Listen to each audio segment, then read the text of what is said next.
네, 김타동 FM 모닝쇼 듣고 계십니다. 이제 4부로 접어들었고요. 매주 일요일 4부 이 시간 아주 특별한 코너가 준비되어 있는데 그래서 기다리시는 분들 많죠. 바로 굿모닝 인문학. 원광대학교 HK플러스 동북아시아 인문사회연구소와 함께하는 찾아가는 인문학 이충훈 아나운서 나오셨습니다. 어서 오세요. 반갑습니다. 네, 주제는요? 여러분, 이제 뭐 선선한 가을이 이제 왕연합니다. 네. 근데 이 시점에서 때는 좀 공포 영화 같은 어떤 이야기를 한번 들고 왔어요. 일요일 아침에 들려주는 뭐랄까요, 좀 저주에 관련된 이야기들, 동북아시아에 관련된 이야기들인데, 네. 이거 약간 좀 흥미로울 수도 있고, 약간 무서울 수도 있습니다. 네네네. 좀 심리학자와 이렇게 공포 영화를 좀 좋아하지 않은 분들은 잠깐 좀 볼륨을 낮춰서 들으시는 것을 권장하고요. 네. 아무튼 그런 이야기를 통해서 우리는 어떤 의미를 찾을 수 있는지까지도 한번 좀 들여다보는 그런 재미있는 시간, 흥미로운 시간 가져보겠습니다. 네, 인문학 속에서 심리학이네요. 심리학이기도 하고 공포 이야기이기도 하고 네. 좀 그렇습니다. 네, 지금부터 이충훈 아나운서와 함께 출발합니다.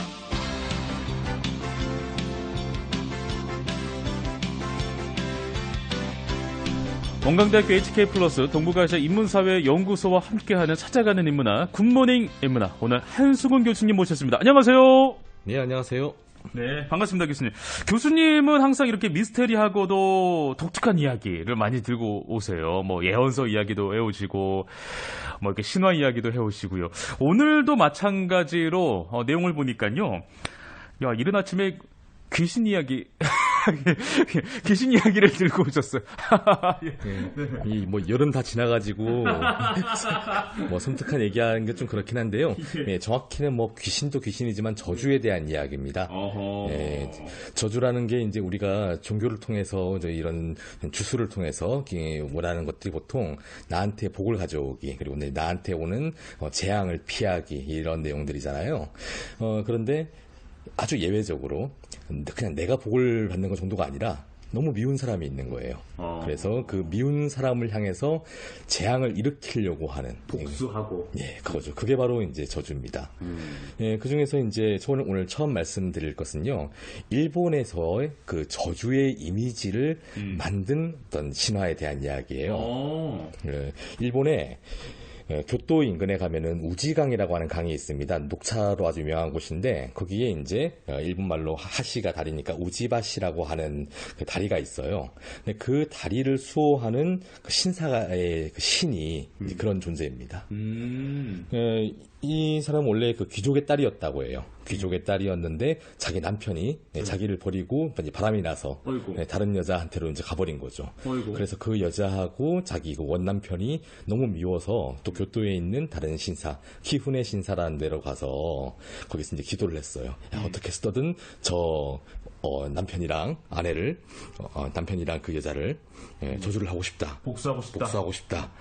그러니까 나를 살아있는 채로 오니로 만들어 달라고 얘기합니다. 오니가 뭡니까? 오니는 우리말로는 뭐 귀신, 도깨비 이렇게 이제 옮기는데요. 왜 우리가 도깨비 하면 생각나는 시뻘겋거나 시퍼렇고 뿔이 나 있는 사람을 해치는 괴물 있죠? 그 일본의 만화에도 좀 종종 등장하는 그런 형상이군요. 좀 약간 개귀스럽게 생긴. 그걸 이제 오니라고 합니다. 굉장히 분노에 차서 많은 사람들을 살육하고 다니는 그런 존재죠. 그랬더니 그 기도를 듣고 진짜로 신이 답변을 해준 거예요. 그러면서 아주 구체적으로 지시를 내립니다. 일단 머리를 5갈래로 묶어서 뿔처럼 만들어라. 오니니까. 머리카락을. 그렇죠. 그 다음에 이제 얼굴과 몸을 시뻘겋게 칠해라. 그 다음에 머리에 새로 된 고리를 두르고 거기다가 초를 꽂아서 불을 밝혀라. 그리고 양쪽에 불을 붙인 막대기를 입에 물고 아까 얘기했던 그 우지 강에 들어가서 21일 동안 몸을 담그라고 계시를 내립니다. 진짜 왜 우리 그 만화 영화 같은 거, 일본 만화 영화 같은 거 보면 귀신을 형상화하는 그런 요괴 모습이 나오는 딱 그런 모습이거든요. 초를 이렇게 이마에다 두르고 있고. 그렇죠. 딱 그 모습이네요. 뭐 구체적으로 얘기하면은 우리 유명한 만화 중에 그 람마 2분의 1이라고 하는 거 있죠. 거기에 그 고슨쿡이라고 하는 등장인물이 나와요. 거기가 이제 질투를 많이 하고 저주를 하고 하는 그런 캐릭터인데 항상 실패하지만은 그 캐릭터가 항상 머리에 초를 이렇게 묶은 채로 등장을 합니다. 그 문화가 거기서 나온 거구나. 예, 예. 이제 그렇게 이제 정말로 한 거예요. 물속에 들어가가지고 촛불 피우고 이렇게 하기 전에 교토 시내를 한번 뛰어다닙니다. 그 사람들이 이 시뻘겋게 칠하고 여자가 머리 5갈래로 묶고 촛불 켜고 뛰어다니니까 끔찍하다. 예, 너무 무섭고요. 섬뜩하고. 그걸 충격받아가지고 그대로 그 자리에 쓰러져 죽은 사람도 있다고 합니다. 너무 충격받아서. 네. 그리고 이제 그 상태로 진짜로 20일 동안 강속에 들어가 있어서 살아있는 채로 그 오니로, 귀신으로 변해버린 거죠. 하하. 예, 그렇게 해서 이제 정말 엄청난 힘을 갖게 되어서 자기를 배신한 그 남편 그리고 가족들 그리고 그 남편의 애인을 모조리 몰살을 해버리고요. 그뿐만 아니라 자기 완전히 이제 미쳐버려서 예. 그 시내를 돌아다니면서 거기에 있는 사람들을 마구잡이로 죽이고 다닙니다. 그러다가 일본의 유명한 음향사죠. 드라마나 뭐 만화가 주인공으로도 많이 나오는 아베노 세이메이라고 하는 그 음향사에게 이제 걸려서 퇴치를 당하고 결국은 이제 신이 되어서 지금도 그 우지강을 지키는 신이 되어 있어요. 지금 이제 착한 신이 된 거예요? 네, 그렇죠. 테마사에게 이렇게 네. 참교육을 당했군요. 네. 하지만은 이 오니가 신이 되기 이전에 했던 이 저주 행위 있죠. 머리에 초를 꽂고 어떻게 하고 하는 그 이미지만은 일본의 그 민속 문화 속에 남아있게 됩니다. 그러네요. 예, 그래서 일본의 대표적인 저주수를 축시의 참배라고 얘기를 해요. 축시. 예, 축시가 이제 우리 옛날에 이제 12지로 시간을 정할 때 맞아요. 자시 축시니까 이제 축시는 저 새벽 1시부터 3시 사이죠. 1시부터 3시 사이에 그런 형상을 하고 이런 인형 같은 데다가 저주하고 싶은 사람의 머리카락을 집어넣든지 이름을 쓴 다음에 그걸 쿡쿡 쑤시면은 그 사람을 해칠 수 있다고 하는 그런 믿음이 일본 문화에 남아있게 된 거죠. 네, 알겠습니다. 일본에 관련된 이제 이야기였고 넘어서 동북아시아에도 그런 비슷한 이야기들이 혹시나 있을까요? 얘기 듣는데 섬뜩해가지고 아침부터. 네, 참 이렇게만 얘기하면은 이거 뭐 민담 속에 그냥 옛날 이야기 아니야라는 생각이 들잖아요. 네. 그런데 동북아시아 전체로 구체적으로 한중일의 한정을 지어본다면은 저주를 거는 것이 공식적인 법으로 금지가 되어 있었어요. 법제화가 돼 있었습니다. 그래요? 예, 그래서 저주를 거는 사람은 저주를 걸어서 정말로 다른 사람을 해쳤다는 증거가 나오면은 정말로 직접 찔러서 죽인 것과 같은 정도의 처벌을 받고요. 심지어 미수죄가 있어요. 그래요? 저주를 하긴 했는데 예. 아무도 다치지 않았다. 미수죄가. 예. 그럼에도 불구하고 이게 어떤 다른 사람을 해칠 의도를 가지고 이런 저주를 했다고 하면은 살인 미수죄하고 같은 정도의 혐의를 받습니다. 옛날에 그런 게 있었다는 거죠? 과학적으로 전혀 검증되지 않았음에도 불구하고. 그래서 이런 법이 19세기까지 남아 있었다니까요. 한국에서 19세기 때 가봉영장 때 법을 바꿀 때까지도 이 항목이 살아내 있어요. 예. 그렇군요. 뭐 역사적으로도 이것 때문에 처벌받은 경우가 굉장히 많이 있습니다. 예, 중국 같은 경우에 그 한무제 때 무고의 화라고 해가지고요. 그 황제의 측근이었던 그 인물이 강충이라고 하는 인물이 그 흉노족 출신 무녀한테 이렇게 요청을 해가지고 이거 국왕을 대해서 이제 제 저주를 누군가 했다라는 사건을 조작합니다. 조작이에요. 조작 사건. 음해한 거구나. 예, 조작 사건이에요. 그래서 그것 때문에 그 왕의 다른 측근들도 많이 좀 휘말리게 되고요. 특히나 세자가 휘말리게 돼요. 그래서 황태자가 반란수계로 물리게 되는 그런 사건이 일어납니다. 그만큼이나 이제 특히나 국왕한테 저주를 걸었다고 하면은 이거는 뭐 반역죄하고 동급으로 쳐버리는 거죠. 내란죄죠, 내란죄. 네, 그렇습니다. 그렇게 되는 거군요. 예. 정말 뭐 동북아시아에서도 뭐 일본 이야기를 넘어서 그런 어떤 저주 문화 이런 것들이 이렇게 사회 속에서도 스며들어 있었구나라는 생각이 들었습니다. 우리나라는 좀 어땠습니까? 우리나라? 예. 한국에도 저주 사건들이 굉장히 많이 있죠. 금방 말씀드렸던 이런 궁중 저주 사건 같은 거. 이게 특히나 조선시대 때 굉장히 활발하게 일어납니다. 그거 가지고 막 드라마도 나오고 막 그랬잖아요. 그럼요. 이제 가장 잘 알고 계시는. 태풍달 이런 거. 예. 특히 뭐 현실에 있었던 것 중에서도 장희빈 이야기는 다들 아시잖아요. 장희빈도 이제 자기가 왕후 자리에서 밀려나니까 그 예전 왕비를 저주하려고 뭐 인형에다가 어떻게 했다라고 하는 그런 얘기도 있고요. 그다음에 조선 효종 때 조규인이라고 하는 인물이 또 이제 왕을 저주하는 경우도 있었고, 또 이제 정조를 해치려고 했던 저주 사건이 발각이 돼가지고 그것 때문에도 또 크게 반역 사건이 일어났던 적이 있습니다. 네.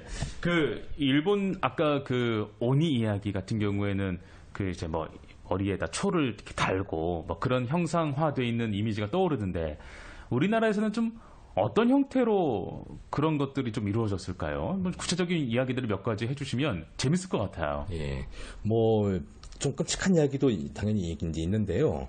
가장 일반적으로 이루어졌던 저주는 매흉이라고 하는 방법이었어요. 매흉? 예, 이거 언제 나왔냐면은 얼마 전에 올 초 정도에 그 유력 대선 후보 중에 한 명인 그 윤석열 후보의 그 조부묘에 뭐 이상한 쓰레기 같은 것들이 있어가지고 뭐 열어봤더니 그 안에 무슨 사람 머리카락이라든지 동물 뼈 같은 게 있더라라고 하는 그런 신고가 들어간 적이 있거든요.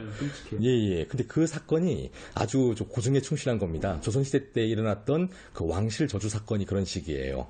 그러니까 온갖 좀 흉하고 더러운 물건들, 예를 들면 뭐 동물의 뼈라든지 시체라든지 뭐 벼락 맞은 나무 이런 것들을 주머니 안에 담아다가 그거를 자기가 저주하고 싶은 사람의 그 처소 근처에다가 땅에 묻어둡니다. 그래서 그걸 흉물스러운 곳을 묻어둔다고 해서 매흉이라고 했는데요.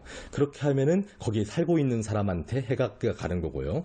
혹은 좀 더 간접적으로는 우리 그 풍수 사상에 의하면은 조상의 시체가 뭔가 좀 편안하지 못하고 더럽혀지면은 그게 자기한테도 해가 오잖아요. 막 꿈에 나오기도 하고 막 그러잖아요. 그렇죠. 그래서 조상의 무덤에다가 그런 물건을 묻는 경우도 많이 있었습니다. 이게 뭐 궁중에서도 일어났지만은 민간에서도 많이 했다고 해요. 그럼요. 예, 그래서 민간에서 전문적으로 그런 저주를 풀어주는 술사들이 다니기도 했습니다. 혹시 그런 분들이 뭐 무당이거나 뭐 그런 겁니까? 뭐 살을 풀어준다라는 뭐 이야기를 제가 어디 영화에서도 막 들어보고 했는데요. 예. 맥락을 같이 하는 건가요? 예, 저주를 풀어주는 것은 무당들이 하기도 하고요. 심지어는 그냥 술사, 유생들의 제자들이 그런 걸 하기도 해요. 그래서 저 17세기 때에 그 강원도 동해안 지역하고 함경도 지역에는 어떤 사람들이 있었냐면요. 무당들이 그런 매흉을 하는 저주를 걸면은 이 사람들은 이제 무당은 아닌데 자기가 그런 물건을 찾아주겠다. 집안에 뭐가 일이 안 풀리는 거는 누군가 당신들을 저주했기 때문이다라고 얘기를 하면서 그럼 땅에 그 물건이 있는 걸 찾아내서 그걸 파내어주고 그걸 이제 또 그런 저주를 풀어주는 술수를 부려주고 하는 그런 사람들이 전문업자들이 활동을 하기도 했습니다. 전문업자들이 그런 활동을 하기도 했군요. 알겠습니다. 그러면 교수님, 오늘 이렇게 여러 가지 저주에 관한 이야기 좀 들려주셨는데, 오늘 이 이야기를 하신 이유가 있으시다면서요. 분명히 이 이야기 속에서도 우리가 알아야 할 메시지가 담겨 있다고 하는데요. 그 이야기는 좀 어떤 이야기일까요? 자, 저주라고 하는 게요. 지금까지 제가 말씀드린 것들은 기록에 남아있는 내용들이죠. 그리고 그 기록을 쓴 사람들은 대체로 어떤 사람들인가 하면 일단 글을 알고요. 사회적인 엘리트들이고 본인은 저주를 할 일이 좀처럼 없는 사람들입니다. 예를 들어 뭐 좀 무당이 뭐 아이를 납치해서 살해하고 하는 얘기들 이런 거 있지 않습니까? 이거를 뭐 옛날 기록에 있다고 해가지고 우리가 다 믿을 필요는 없어요. 오히려 이렇게 저주를 주로 건다고 하는 사람들로 누가 지목이 되냐면은 무당들, 그 뭐 여성들, 아니면은 뭔가 이런 정치적인 대립관계에서 상대편들, 주로 자기들이 적대하고 혐오하고 하는 사회적인 약자들이 저주를 거는 사람으로 많이 지목이 됩니다. 근데 뭐 실제로 그렇기도 하죠. 다른 수단이 없기 때문에 너무 미운데 다른 수단이 없을 경우에 이런 주술적인 저주에 힘을 빌리게 되는 거거든요. 사회적 약자에게 그런 저주의 어떤 그 주체자로서 설정을 하는, 그렇죠. 그런 문화가 만연해 있다라는 이야기를 하고 싶은 거잖아요. 예, 그러니까 저주라고 하는 현상에서는 실제로 저주를 시도하는 사람들의 그 증오심, 자기의 어떤 현실적인 힘으로는 도저히 뒤집을 수 없는 그런 원한 감정 같은 것들도 나타나고요. 또 한편으로는 저주를 일삼는다고 여겨지는 사람들에 대한 혐오감도 동시에 나타납니다. 사실 저주 문화의 두 가지 측면인데요. 하나가 이제 실제로 저주를 한 사람들의 증오심, 그리고 다른 사람들이 저주를 할까봐 두려워하는 그 혐오감, 혐오요. 두 가지가 동시에 나타난다고 할 수 있을 것 같습니다. 알겠습니다. 뭐 옛날에 유럽에 있었던 마녀 사냥도 거기에 비하면 좀 같은 맥락을 한다고 생각이 드네요. 예, 그렇습니다. 이제 마녀 사냥도 그렇고요. 중세 유럽에는 페스트라고 하는 질병이 굉장히 크게 유행을 했죠. 그런데 페스트가 어떤 병인지에 대해서 잘 모를 때 사람들이 어떻게 했냐면은, 저거는 무슬림들이, 이슬람 교도들이 뭐 우물에 독을 타든지 해서 이런 병이 벌어진 거다. 쟤네가 저주한 결과다. 라고 하는 경우도 있었고요. 나중에는 이제 무슬림보다는 유대인들이 더 큰 지목을 받았습니다. 그래서 사회적으로 약자, 그리고 좀 우리와는 뭔가 다른 소수자, 이방인이라고 하는 사람들이 우리에게 뭔가 나쁜 술수를 걸었기 때문에 우리가 이런 고통을 받게 되는 거다라고 하는 문화는 굉장히 많이 퍼져 있어요. 이를테면은 그 20세기 때 그 관동 대지진 당시에도 지진이 일어나니까 조선인들 때문에 이라고 조선인 학살이 일어나기도 했지 않습니까? 그리고 우리가 일반적으로 이야기하는 마녀 사냥 같은 것도요. 마녀라고 하는 사람들은 좀 더 객관적으로 이야기하면 그리스도교 이전에, 기독교 이전에 어떤 유럽 지역의 토착 종교를 전수하고 있는 그런 사람들로 지금에 와서는 많이 보고 있습니다. 그래서 그 사람들은 뭐 여러 약도 만들고 아니면 뭐 여러 주술도 걸고 뭐 그 중에는 일부 저주를 하는 사람들도 있었을지도 몰라요. 그런데 마녀 사냥을 할 때는 얘네가 저주를 했다. 그것 때문에 다른 사람들이 피해를 입고 있다. 라고 하는 혐의를 걸어서 죽이는 경우도 많이 있었습니다. 네. 예, 그래서 이 기독교라고 하는 이 주류 문화를 전파하기 위해서 그 이전에 있었던 뭔가 이질적인 이교도들을 제거하는 데 있어서도 저 사람들은 저주를 하는 악마 숭배자들이다. 라고 하는 게 굉장히 좋은 논리였던 거죠. 어쩌면 그 저주를 뭐 했든 안 했든 저주로 인해서 받는 피해, 뭐 피해가 있는지 없는지는 모르겠지만 그거보다는 그 저주 자체를 혐오하고 그것을 통해서 뭐 이익을 취하거나 남을 해하는 그런 어떤 결과들이 더욱더 파괴적이고 더욱더 끔찍한 행위였겠네요. 예, 그렇게 생각합니다. 예, 지금 사람들도 저주 굉장히 좋아해요. 많이 해요. 무당들도 제가 연락하고 지내는 무당들의 증언을 들어보면은 저주 좀 해줄 수 없냐, 자기 헤어진 남자친구나 그런 얘기들, 그런 의뢰를 굉장히 많이 받는다 그러고요. 근데 보통 무당들이 실제로 저주를 하진 않아요. 왜냐하면은 무당들은 자기가 모시는 신령과의 관계를 굉장히 중시하기 때문에 그런 비도덕적인 술수를 했을 경우에 자기가 신의 도움을 잃을까봐 굉장히 두려워한답니다.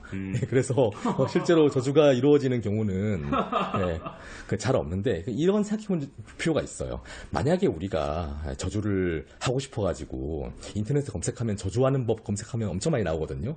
한다고 해서 우리는 알고 있습니다. 과학적인 관점으로 가지고 볼 때 그런 저주는 실제로 다른 사람들을 해칠 수 없죠.